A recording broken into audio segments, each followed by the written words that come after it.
How to tie the arbor knot. You came here to learn how to tie the arbor knot, and we're going to show you that first. But after we tie that arbor knot, we're going to show you how to double wrap that line around the spool to make it twice as strong. First, we're going to show you a regular arbor knot with one wrap around the spool. Then we will show you a double wrap arbor knot to increase the strength of the connection in case you get lucky enough to spool all of your line out on a big fish. The first thing we're going to do is we're going to go to the end of our line and just make a regular knot. Just like that. Just a regular old knot. Then we're going to cut that tag off right past the knot. This is so easy, you're not going to believe it.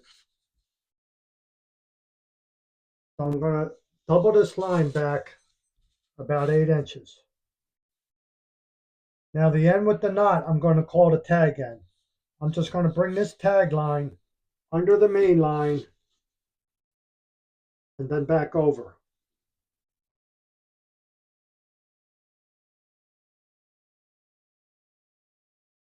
So there we have the first loop. Now I'm going to take this tag end and wrap it around and finish the loop.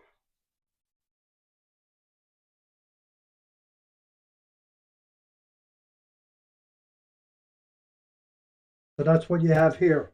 Now this end will actually go on a spool. So you're just going to put that on a spool like that.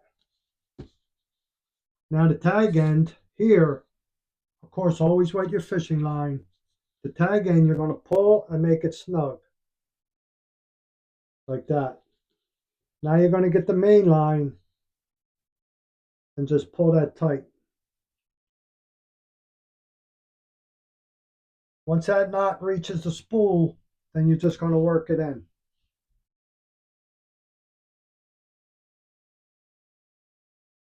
Now you don't have to get in there with the scissors or the toenail clippers and worrying about cutting that and cut your main line. That's all that is. That's secured like that. Ugh. Top view, you can see that. Secure in there. That's good to go. Now let me show you how to put a double wrap arbor knot on the spool to make this fishing knot even stronger. So I always automatically put a double wrap, at least a double wrap around a spool when I'm fishing, because you never know when you're going to get that big fish and he's going to spool you out, and your last line of defense is that connection between the fishing line and the fishing spool. So what we're going to do this time with the double wrapped arbor knot is the same thing we did with the regular arbor knot.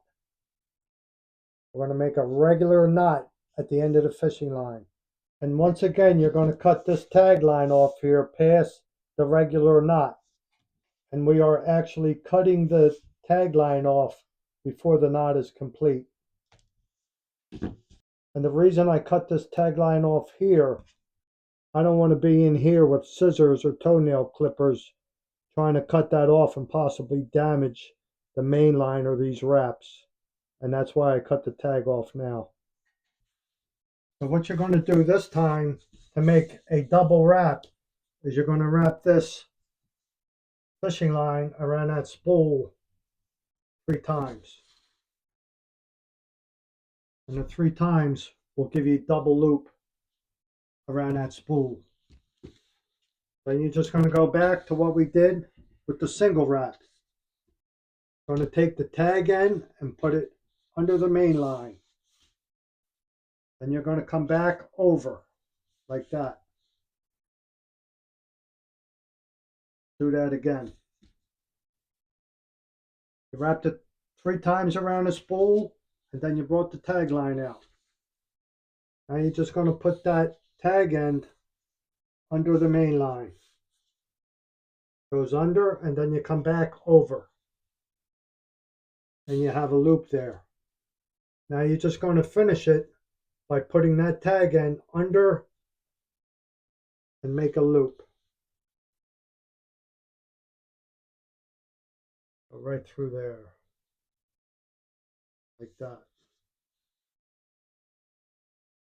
Okay, so now once again you wet your fishing line. Pull the tag line so it's snug. You don't want to tighten it because you want to be able to tighten this up. Now you're just going to pull this in. Look how easy it comes in.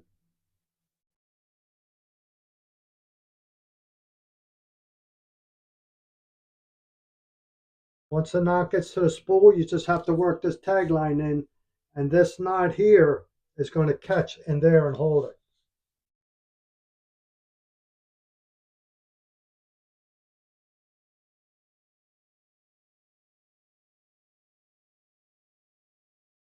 And there you got a way stronger connection rather than a single line around that spool. That's two strong, complete wraps around that arbor. It ain't going nowhere. Whew. Earlier in this video, I told you how a big old 33-inch Gator Blue spooled my line out, right down to that double wrapped arbor knot. If it wasn't for that arbor knot or that double wrap around that spool, I definitely would have lost them, but I got them on a boat.